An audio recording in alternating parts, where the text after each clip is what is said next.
Looks like we got a game coming up. Right about now. Not even an early pause. I do want to look at the effigies here, actually. I'm gonna go for it real quick. Give me your Anarch. Because the letter Y is overrated. I mean, he put 2 exclamation marks, so there would be room for a Y, but he doesn't need one. He just needs Anarch. Invocation!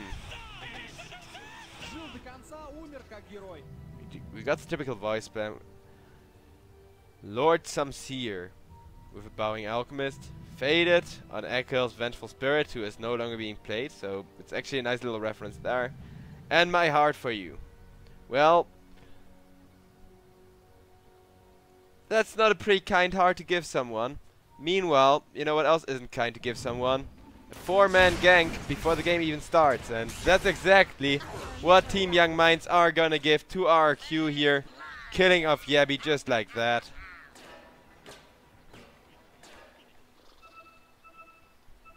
Not a very nice move, but definitely efficient at winning games.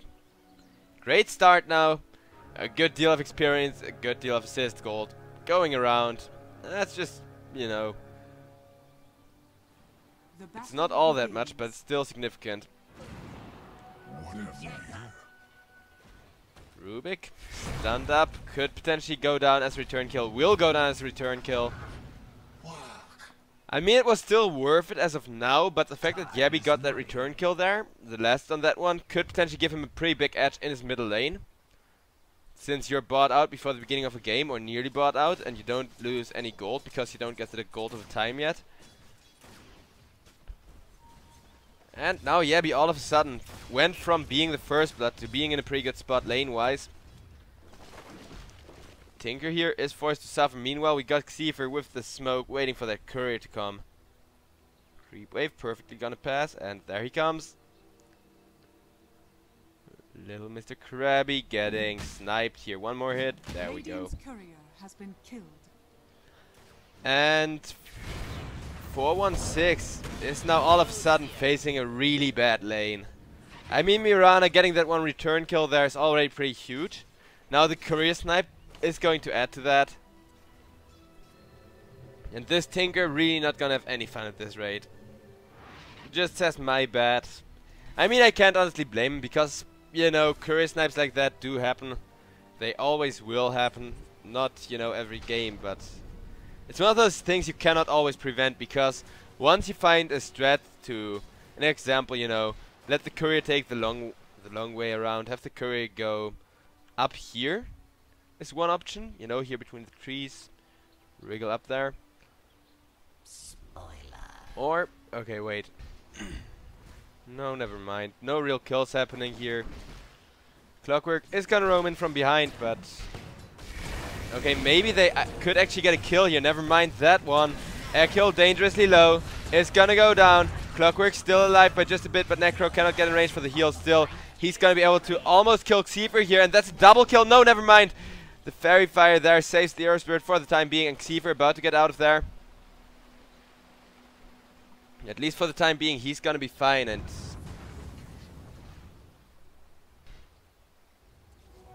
that should help. Chat saying that Young Minds lineup required that level 1 gank. I honestly wouldn't say so. I mean, yes, they have a greedy lineup. Yes, they can really benefit from something like that, but they don't necessarily need it because of the insane mid-game power of Necrophos and Tinker combined. I think the synergy kind of makes up for being so greedy, if you know what I mean. I get your point, though.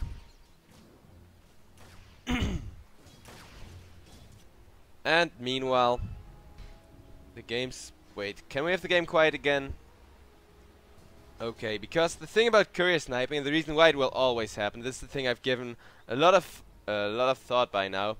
If you get a courier to, an example, you know, walk sneakily like this to the mid lane, or like this, he can still be sniped, and people will do that. People will just, you know, place a ward either up here, or here's the spot, exactly there.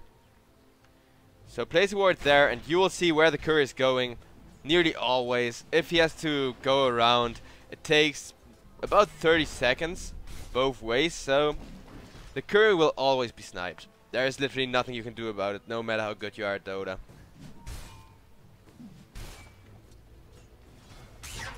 But yeah, Team RRQ, they are off to pretty much the best start they could imagine. Mirana actually dominating a Tinker in terms of last hits, thanks to both the courier snipe and the return kill on the Rubik, really adding up there.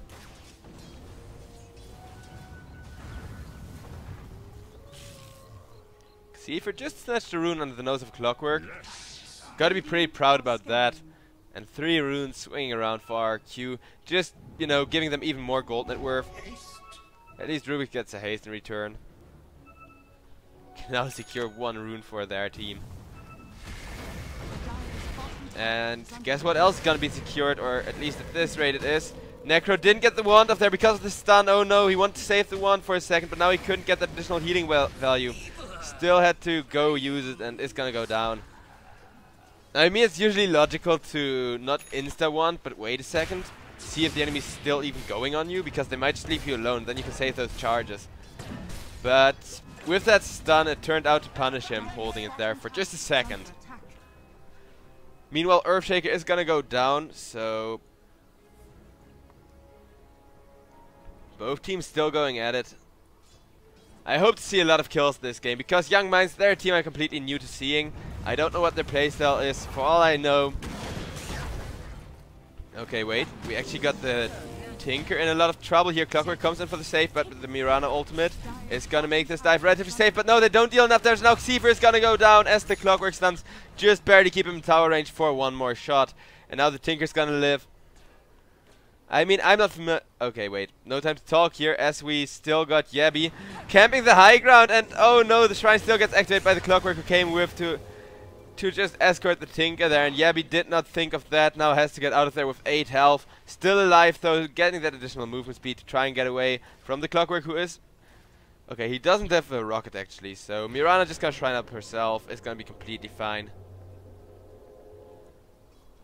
But you know, I'm not familiar with Young Minds. For all I know, they could be one of those meme teams who built a Divine Rapier at like 30 minutes because they can. But on a serious note, I'm just really curious to see more of their playstyle here. I do like the way this game's going so far. We have a lot of interesting interactions, giving me a lot to talk about, making my job as caster, of course, way easier. Because honestly, the hardest 2 things are not losing your voice and always having something to talk about when solo casting. And we got a pause, okay. So more time for refugees. Badass snowball. Well, more like an ice ball, but I definitely wouldn't get hit by that thing. Just imagine those little stilts with the balls there breaking off and splintering when you get hit with one of those. Now, Tinker. Wait, yeah, they get him. Okay, that was just barely enough damage. I think the Orb of Venom might have actually just mattered there. I mean, sometimes it does matter. That was one of those situations because I wasn't quite sure. Then again, I could have just misjudged the health bar. Meanwhile, Koala is gonna get cleaved at by the Sven and is gonna go down. Key's just securing the kill there with the rocket. And chat wants me to continue about Roshan's cheese factory, which doesn't exist, and I will go into the lore of Roshan and the cheese. At least, it's not confirmed to be canon, or canon, whatever you want to pronounce it. But it isn't confirmed to just be a fan theory either. It's, you know, there's too many hints in the Dota 1 lore, and a lot of hints dropped by the original Dota devs. Rip Pendragon, that filthy traitor who went over to Riot. But yeah, I'm actually gonna talk about Roche if those teams give me the time to do so, as we're gonna see another smoke gank onto the bottom lane here, and this game is just so filled with action. I like this. I am pleased with what Young Minds are showing us here. Young Minds and RRQ seem to have pretty similar playstyle when it comes to aggression and grouped up roaming, which makes this game pretty enjoyable to watch so far. A great clash between the Titans, but yeah. Sadly, I don't have the Roche. Cheese does available now, but okay, since this is just a meme that's come up so often in chat, might as well go into it. Why does Roche carry cheese? What's up with that? So, the cheese is made from the milk of a fur bulk vendor. It's not meant that the vendor was milk, but the fur bulk. That's a giant like a crossover between a mammoth, a camel, and a dinosaur. I think is the most accurate description. You can just Google it. There was Dota 2 concept art design for it, which never really made it into the game, which is why I still think this was supposed to be canon lore. As you can, since you know that fur bulk vendor from which Roche got the cheese is drawn in a lot of art, including official concept art, with a baby Roshan. So my theory is the vendor, who is, according to the lore, long lost, it says so in the cheese description, was Roshan's only friend. And the vendor died when Roshan got attacked, which is why the weapons are sticking out of his back, and so he kept the cheese as a reminder of the vendor who was like a dad to him. That's my, you know, semi-canon theory. Like, there's a lot of hints to it, but not actual confirmation. And that's why Roche carries the cheese. Now that that's settled, we can look at a kill on the Necrophos here. And that's a nice kill, because Necrophos and Tinker, like I said, they're both super dangerous. They can really make up for a lot of momentum.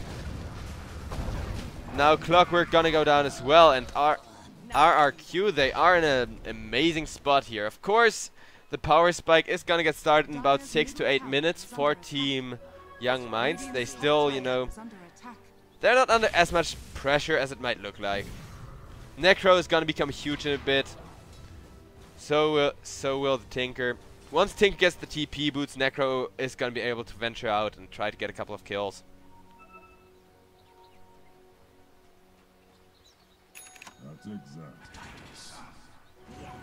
Rubik. He got the rune on the upside. He did secure a rune. That's gotta be worth something. But Mirana still kills him off. By the way, why are Rubik's talents so freaking amazing? It's not even like the hero wasn't good before, but now with these talents... I mean, we saw Rubik every now and then in the ticketed games anyways. And his talents are just so good that he's once again popular because of that.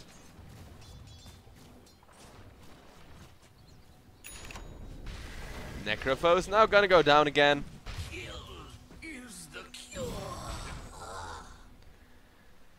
Young Minds, at this point they might actually lose their power spike if RRQ continue this. I mean, who has been suffering the most this game?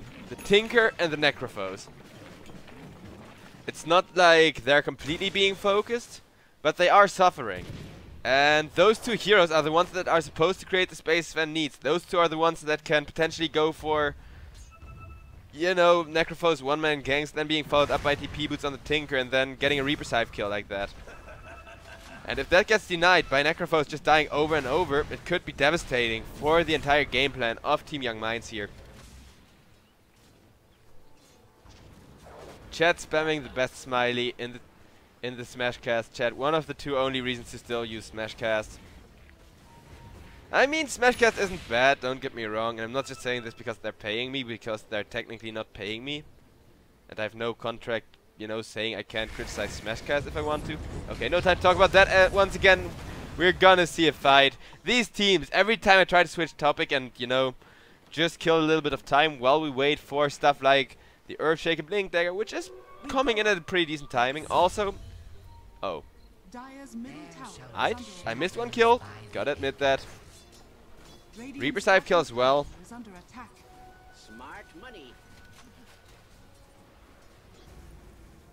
So yeah, in terms of lasts, the Sven's going steady. So is Yabby, the Tinker as well. Like, all the cores are doing what they're supposed to, and Mirana doing what she's supposed to again perfectly here. And what she's supposed to do is shut down Sven, Necrophos, and Tinker. And at this point, and I'm really impressed by this, RRQ, they're currently managing to shut down 3 heroes.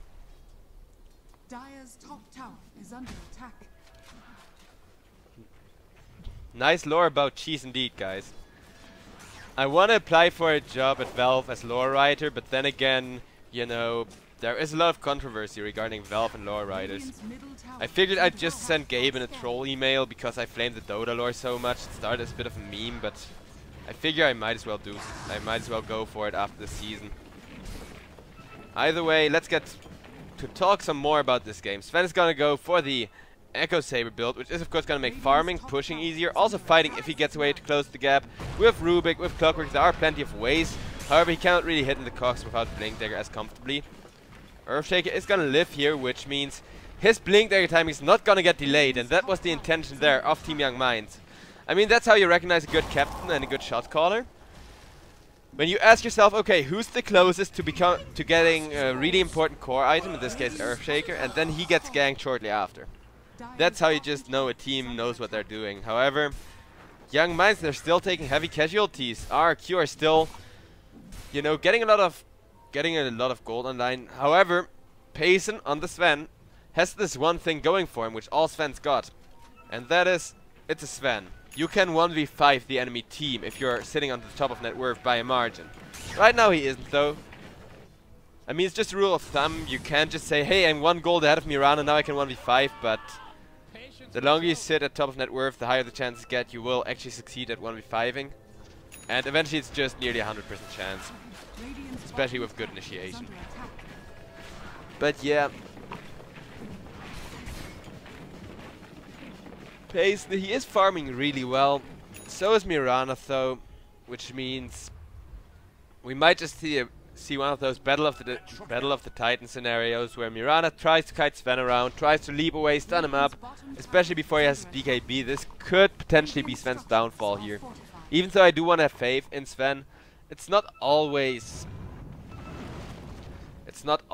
you know, that easy when Mirana or any hero like that can get super fat against a melee hero like Sven. You close the gap once, you stun Mirana, you got 2.5 wait, no, not 2.5 seconds. How many seconds is that? 2 exactly nowadays, okay. Back in my day, the Sven stun was 2.5 seconds.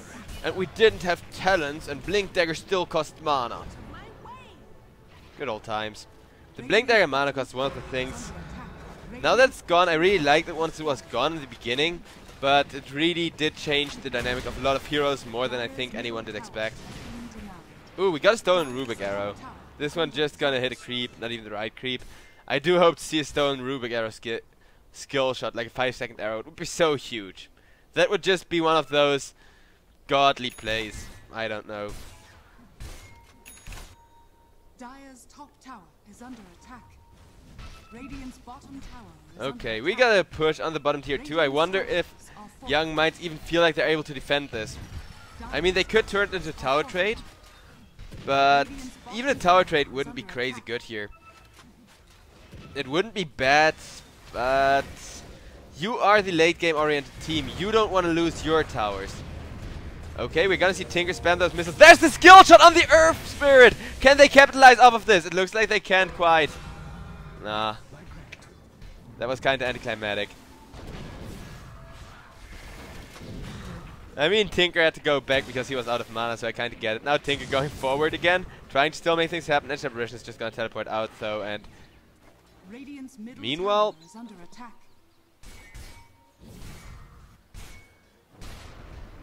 Earthshaker just went down, but Middle tower has been up here he got killed by Sven. Blinked in the trees, hoped to teleport out. Didn't quite make it. That was really anticlimactic though. I was so hoping to just see, you know, a huge turnaround, but of course Tinker's mana isn't limitless, so it's not like they could have turned around there.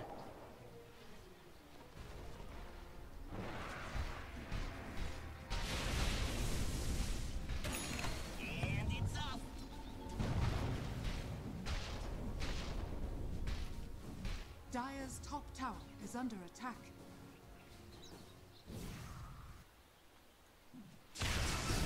Okay, and everything's quiet for the moment, which means we're just gonna do a little item checkup, unless this gank without a smoke is gonna find something.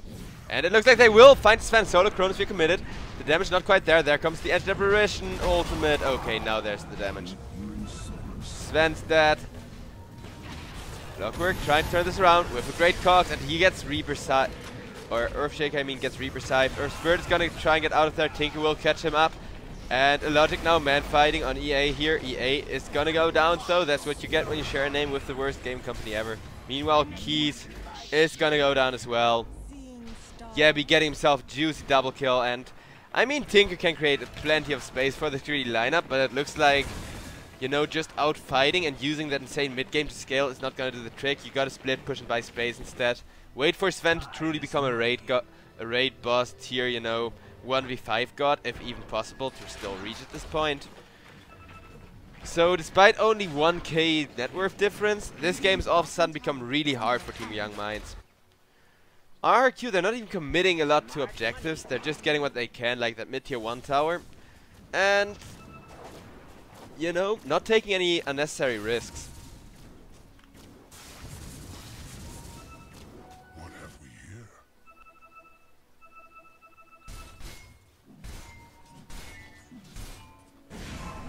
Okay, we're gonna see an Edge Apparition Ice Blast onto Payson here. Earthshaker now getting hookshotted at Koala, about to go down here. That's pretty much an insta kill, and he says Eto GG. It's not quite that bad, but you know, Earthshaker going down, it still sucks. He's doing pretty decently in terms of net worth. Pretty much the most average target you can target with gank. Young Minds trying to open up the map a little bit here, trying to give them some breathing room.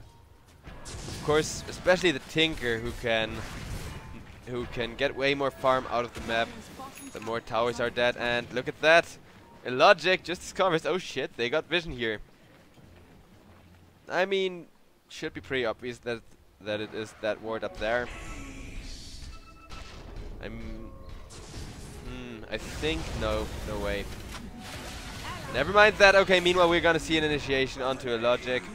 Logic just gonna get insta-nuked by the Tinker. In comes a big Ice Blast onto the Sven. And Sven now getting nuked down by the Mirana, who's just... Yabby, he had such a good early game, and that's now paying off. So both of the big saves are gonna go down, but there's the Reaper Scythe onto Yabby, and that's an... oh my goodness, the monster kill streak from Yabby is gonna get cancelled. Tinker is gonna go down.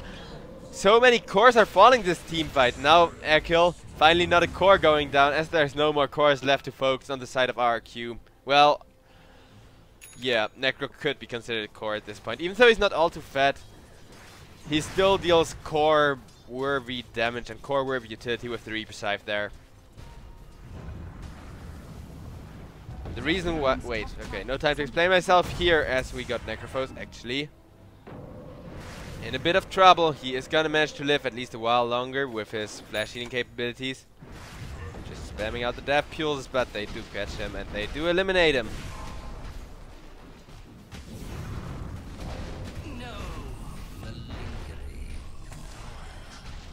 And, well, rest in peace, Necrophos.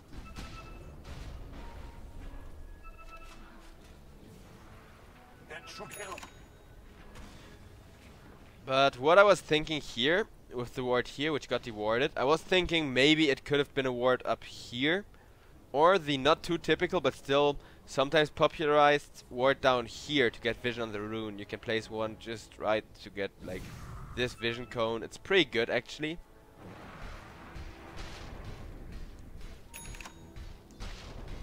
But I think it was pretty obvious that it was the ward spot up here, as it was barely out of, you know, ward range otherwise, if it was one of the other twos.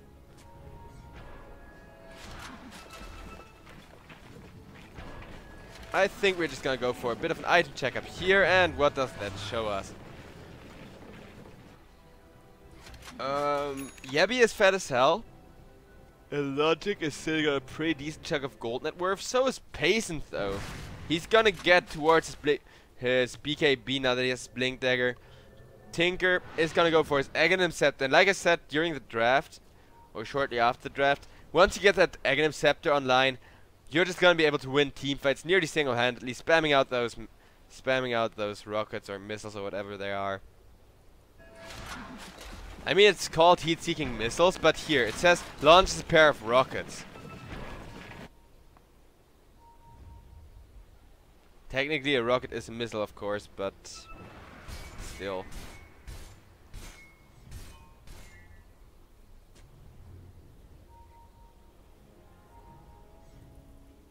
Okay, we got a smoke gank, finding another smoke gank, and Mirana ultimate for Clockwork. He got the vision in, he went for a 2-man cock, and everybody does it up, and they do find the Void with the Reaper Scythe. Void's just gonna go down to the Tinker, not to the Reaper Scythe there, but it doesn't really matter. You just traded Keys, who pretty much, you know, sacrificed himself bravely, jumping in there, just dying for a cause, I guess.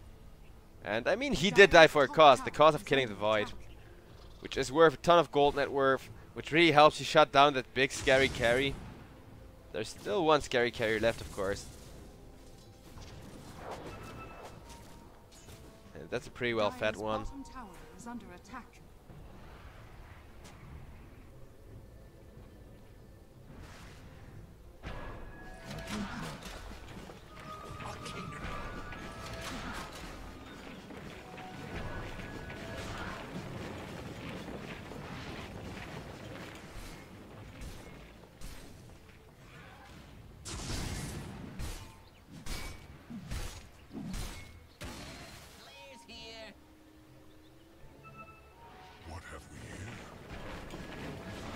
Tinker's still doing his split pushing things, going for an Aghanims still, but he is getting there.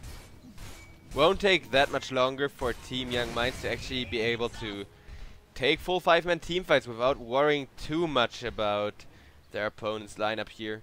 And I mean, this game is pretty much, I said that during the draft as well, whoever initiates first wins. And we are about to get back to exactly that. We had a bit of a moment where Team RRQ hit their power spikes before Young Minds, but that's about to change.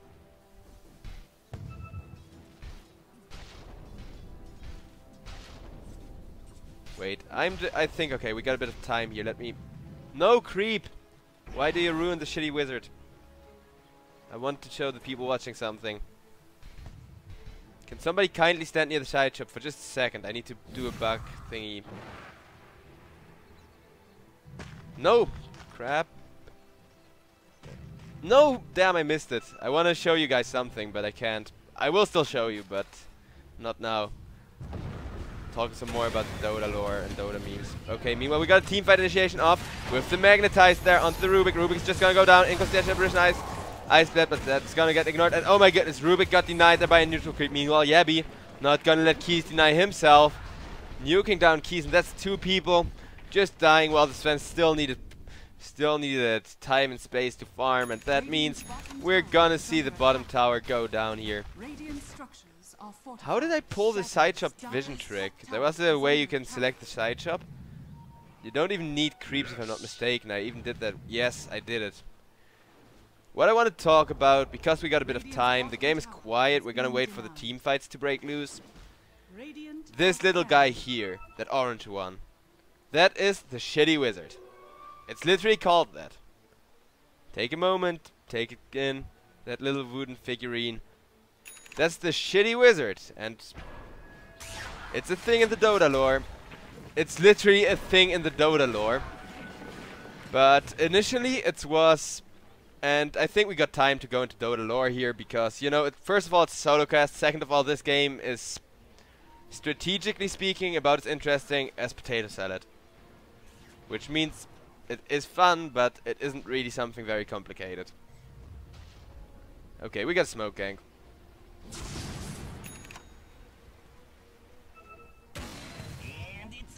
Smoke gank, which will not find anybody yet. Okay, now stun the Void, but the hook shot. They thought, I think, that Void farmed this camp here, and he didn't, so the hook shot is going to be off the mark, and they cannot kill the Void again. Patience from Zoe. And Young Minds just heading back, a bit frustrated. Patience from Zoe, and I think they're just going to plan to, you know, play it patiently here. So, back to that little wooden figurine I showed you. And why the shitty wizard is in the Dota lore, and it's literally called the shitty wizard. So, this is a Valve thing, one of the things that Valve actually did really damn right with Dota. To, you know, test Dota and how the interaction for, an example, voice lines, custom voice lines when you kill a certain character, or generally when 2 characters interact with each other, to test the range, to test if that would register properly, they made the shitty wizard. It was initially a reskin of some minion or something with a unique ID. And it was literally called the shitty wizard because they want something memorable, which actually stands out in the normal dialogue. So they made that little wooden figurine, the shitty wizard, for bug testing and stuff. Gave him a couple of abilities, one which insta-killed stuff. I don't know all the others anymore. And it's, you know, it legitimately became a thing, because every time there was a bug, they would take the shitty, like they would get the shitty wizard to figure it out. And damn, I can just go for full story time here without being interrupted by team fights. That's how quiet this game is. So it became a meme at the Valve office. Everybody was talking about the shitty wizard, and eventually it was brought up in a lore conversation thingy, you know. Just, I don't know if it was development or just a casual office cafeteria talk thingy. But they brought up the shitty wizard. And the shitty wizard became a bit of a meme. It was printed on several t-shirts which were sold in the Valve store, which was given out for free to Valve employees. People tweeted about it. There were, you know, which Valve actually did that intentionally. Back during a certain stage in the beta development of Dota, they put the line shitty wizard in every character's voice set, just for the sake of the meme. I mean, that's just freaking great. I hope nobody got in trouble for that one, because I really enjoyed it.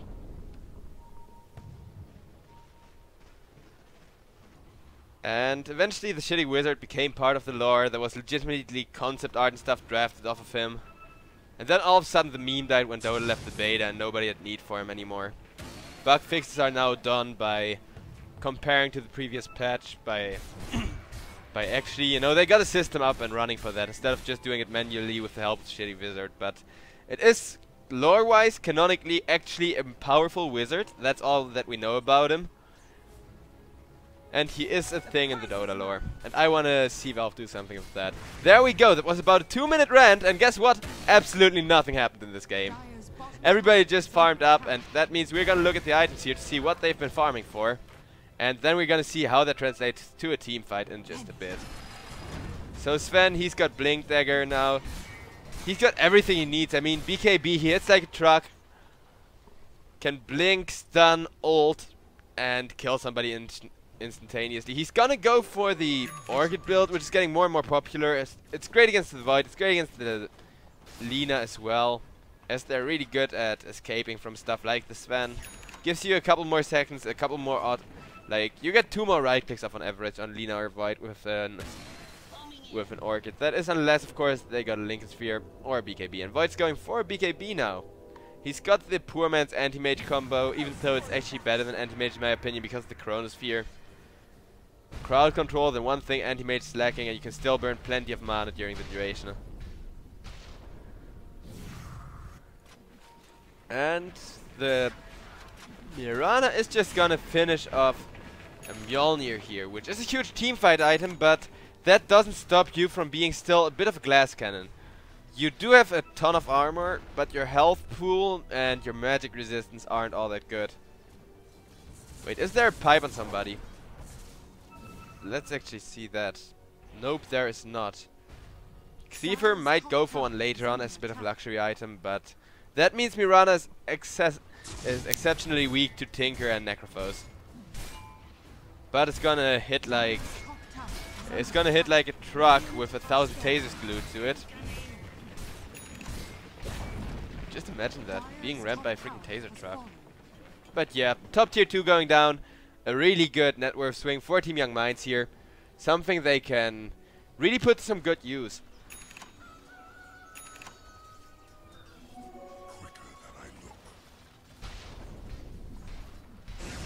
And looks like we might see Payson try to initiate here after all the top lane is pushed out, and look at that. The Void, who was gonna go for his BKB. Wait, did he actually have a BKB yet? No, he did. Yeah, he did actually. Oh my goodness.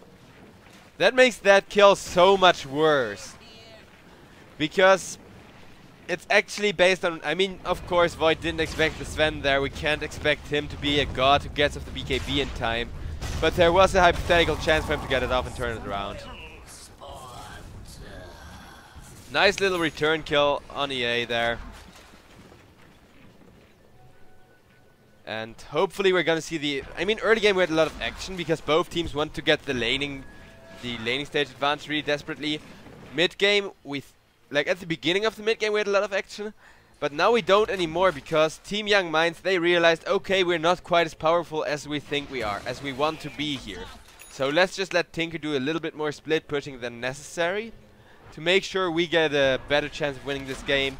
We play it safe, we can potentially just go late game, play it slow, and win based off that. And that's exactly what you're seeing now. People playing it slow.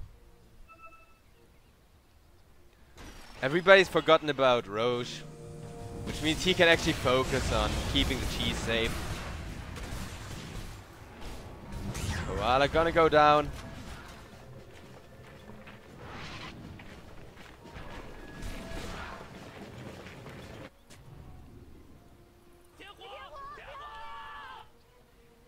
And with that, we're gonna see a bit of a, decrease in momentum again. However, Young Minds, they don't care about that really. I mean, sure, if RRQ wants to fight, they should be able to take it with Tinker Aghanims, but it's not like any of their heroes fall off. I mean, the only hero you're really worried about from your opponent's side in the in the ultra late game, would be the Mirana faces Void combo actually. I mean, the Void himself is not that scary, because his damage output is pretty underwhelming if we compare that to a lot of other heroes who are more glass cannon oriented, because they don't need to help their team by getting a big ultimate like the Chronosphere off. Okay, so Last just gonna get caught, and RRQ committed the Mirana ultimate to that one, which means they now might be a bit more reluctant to try and initiate a team fight, which they don't need to, as Roche, the one everybody had forgotten about it. He was so happy keeping the cheese safe. He's still got buried somewhere, by the way. That's why it is this inventory. He's still keeping it safe. That's why he always stands around there. Okay, we got a hookshot in. Roche not quite down yet. Instead, Clockwork's gonna be down. No, he lives. The Clockwork lives. Just standing still on the Roche. But Tinker, however, is not gonna live through this. Magnetized damage there alone would have been enough. Clockwork is gonna survive once again. Meanwhile, Sven on the back line just killed off Echo, but Echo is not the person you want to find. The Mirana or the Void would be good targets. There's the Void being gone on now, but Void is gonna stay alive. Meanwhile, Payson didn't even get Chrono there. They don't even, they don't even fear him that much. Instead, we got the Chrono, one man committed onto the Necrophos here.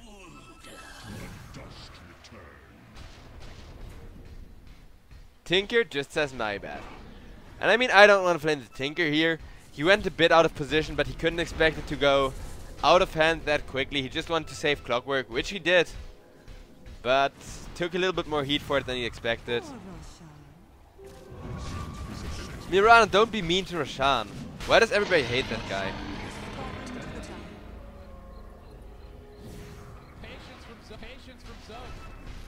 Wait, damn. Roche, why did you have to die? The Roche buff, the old one, was actually also a hint to my cheese lore I just explained.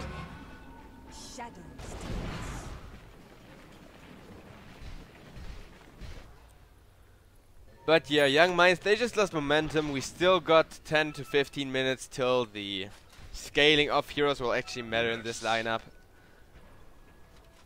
Which means RRQ, they can just go full cruise control mode. Take pickoffs, go from one pickoff to another one, go from two pickoffs to an objective, from that objective to a team fight, rinse it, go back and farm for a while, wait for big cooldowns, rinse and repeat. That's pretty much what RRQ can pull off here, what I think they might just try and pull off. Since it does seem tempting, just beating your opponent's strategy by doing exactly what your opponent doesn't expect you to do. But then again, they might expect RRQ. Okay, no, I'm not gonna go there. But what if Young Minds know that RRQ know that Young Minds know that RRQ know that RRQ wants to team fight? There we are. An example. Since RRQ, I mean, they got everything it takes. They just shown that in the Roche initiation, where of course they had a good target inside the Tinker. But then again, Void didn't have to commit the Chrono there, and I think that just shows the power of RRQ's lineup and of their scaling right now, that both the Void and the Mirana are sitting at the very peak of their power curve here. Dire's bottom tower is under The attack. very pinnacle of carry potential on both the Void and Mirana has been reached. Dire's bottom tower has fallen. Radiant's top tower is under attack. And top tower getting pushed here, and I mean, this is exactly how the game at this point, well, I mean, I just literally said RRQ just want to force fights and want a team fight here. So yeah, they woke up in Young Mind's face and they're like, either you lose an objective for free or we team fight you. And Young Minds, they can potentially red Dota, but that again leaves the risk of Tinker just being caught. And you cannot risk that. You cannot risk any of your heroes right now, because the smallest mistake would lead to RRQ just taking a good team fight with the Chronosphere initiation and finishing the game. Young Minds, all they need is a bit of time and maybe a good initiation, and they should have this game. Or at least, you know, they should have the comeback guaranteed, not the victory. Big difference there.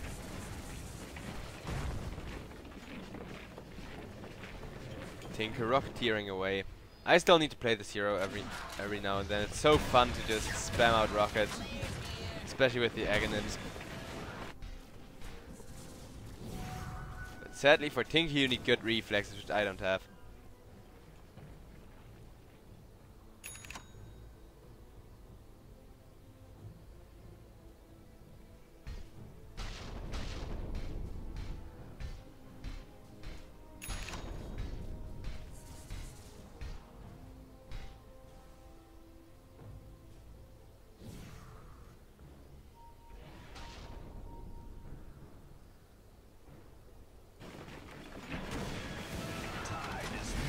Looks like we might see Tinker in a lot of trouble, and Echo slammed and Chant Totem dead. And I said we might. I mean, honestly, I did kinda underestimate Earthshake's damage there. Meanwhile, we got Sven struggling. Mirana also just finished off. That was why she had so much money. Just wanted to buy a freaking Skadi. And purchased that one from the side shop. The best item against Sven. And RRQ, look at that, on multiple fronts. Heroes left and right dropping from Team Young Minds. And Rubik, the last one alive, who... the second he saw the initiation, he just got out of there. He didn't even bother to try and fight anymore, and I can't blame him. I definitely can't. Radiant's middle tower is under I mean, with an initiation like that, after Tinker had been killed off, and Tinker once again says my bad. I mean, this guy... and that's the thing actually a lot of mid players do, middle tower and a lot of, you know, a lot of core players. I can name at least 5 who love to just go out of position. It's not even that they play bad, not even that they don't know they're out of position. They just like, okay, I can take the risk, and then they die and they're like, oh shit, I should not have taken that risk. But hey, one return kill on the Earth. Okay, both Earthshaker and Earth Spirit, both ESs down there. Enter Apparition, however, still alive. Tier 3 tower went down, which means shrines are open. RRQ can try and push the gold net worth here even more, and there, I mean, here we just see how powerful the Tinker Aghanims is when it comes to team fights. But we also see exactly how good it is for RRQ to just take fights at this point, because they all survived. They just went for a super low health, low sustain, high ground push, and they did get away with it somewhat acceptably. Shrine gold is still worth more than having the 2 supports survive that one, I guess. Especially because this top shrine here being taken could open up the next Roche. And that's pretty damn important. Boom, there it goes.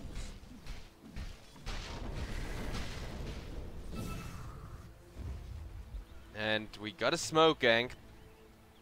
They are looking to find somebody in the dire jungle. However, RRQ, they are not too focused on getting a ton of farm going. They're focused on waiting to team fight. You know, positioning themselves in a way that they can eventually just get good initiations off, trying to maybe bait your enemy, maybe even find a pickup, but you can't do that with 2 supports. That's just too risky. And I mean, that might have been the one drawback of losing both supports. That was a lot of wards just getting dewarded without any counter dewards, without any, you know, actually vision wars. And that prevented RRQ from farming there. However, I mean, in the end it turned out really well for Team RRQ. and the discipline for not going and farming without map vision, which is one of those things. If you do that as a team, if you actually take into account map vision when going to farm, even if you just say, okay, I mean, this spot is relatively safe, we got a tower over here. Or if you say, okay, we still got a ward, which could see the most likely gank route coming. If you take all those things into account, it can really make the difference, especially if you have the discipline to, oh, okay, look at that triple arrow, but none of them is going to connect. None of them needs to connect here. Not even an Echo Slam required. Koala did drop dangerously low. Hookshot in on the Mirana. Okay, can they turn here somehow? He's just in there alone. Oh, the creep's keeping him locked into his own cocks, and he's gonna get stunned. And Tinker always with the my bad. This one, I mean, is it really his bad when it's a thing? And I think it is. Once again, this is my first game I see from Team Young Minds. However, it's been a pretty long one. It might just be his playstyle to go out of position. You know, to be really greedy. So, the Roche enabling shrine just got killed off. Yes. Which means Roche is enabled for Team RRQ. Haste. And it looks like RRQ, they definitely do want to contest this Roche, which is just now up. But they're not busy scanning it, they instead try to get a team fight off here, which might have been a mistake as Clockwork gets a really good counter initiation off there. Seifer locked down, there comes the Magnetize though. Void with the Chronosphere, putting some work down, and that's gonna be Necrophos down, without the Reaper Scythe being used here, as well as Clockwork. Rubik dropped on the backline, but Payson, can he get Yabby at least? He is trying to. He's trying harder, but Yabby does get away that bash from the Void there. Sven is able to man-fight a Logic here, at least try to. Tinker meanwhile getting Echo Slammed up, Enchant Totemed up, and this time around I don't underestimate Earthshaker's damage, but that's still dead Tinker. And, you know, this just feels like an Urza. This Sven feels more like an Urza than an actual Sven. Which I guess is not too good. And Cricket's there.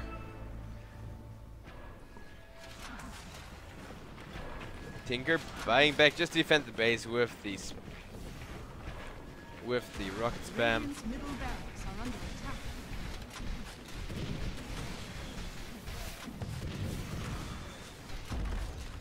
Radiant's middle barracks has By the fallen way, to earth. am I the only one who thinks it's kind of weird that Mirana bows are supposed to, because of the way Immortals work, they are supposed to affect your Q, but because somebody decided back before Valve had actually put out an original statement or an original, you know, update plan, it wasn't yet made. Still, they need to, you know, make items and stuff, keep workshop items flowing. But that eventually led to Mirana having a bow which comes with a custom arrow, while the bow should not be able to come with a custom arrow. That should be the quiver or something. The mount affects leap, we know that. The bow affects the Starstorm, so the quiver or the head or something like that should be affecting the arrow. Meanwhile, Mirana, look at that. No longer a glass cannon, actually a significant range carry now. Just gonna go for the Roche. And Young Minds, do they want to contest that or not? That's the big question. Looks like they don't. And instead we're gonna see a 5-second arrow on the Clockwork there, and a 2-man Edge Apparition ultimate, enabling another kill here on the Rubik. This could potentially be a fight to enable at least a lane of Rex. There comes the Reaper Scythe, but it doesn't really do anything. And now we're gonna see a Chronosphere here onto the Sven, who is just gonna get nuked down, and he has buyback, but the rest of his team doesn't. And now Necrophos is gonna go down as well. This time around he did get a Reaper Scythe off, but it wasn't quite a significant one. He is gonna go for his Aghanims now, but it might be a bit too late. The pipe is... There is a pipe on the Necrophos, which is somewhat useful, but that's just not gonna, you know, help you win team fights now that the Mirana and the Void are fed. And I mean, RRQ, they still had plenty of time left to come back, and that's the problem when you play greedy draft against slightly less greedy draft. Having 3 cores instead of 4 cores can really make all the difference in the world. Meanwhile, we are gonna see Payson go down, and then he calls it GG. It's been GG since the, you know, it's been GG since the Mirana got the Skadi, I would almost dare say. Not quite that bad, but Sven never found the initiation he wanted to with like a 2-man stun and then cleaving down 2 heroes at once, getting a double kill. That's the initiation you want. What he got is he blinks in, Mirana insta-leaps, then after she's leapt away, the stun connects. Then by the time Sven closed the gap, somebody on Mirana's team is gonna, you know, is gonna keep Sven locked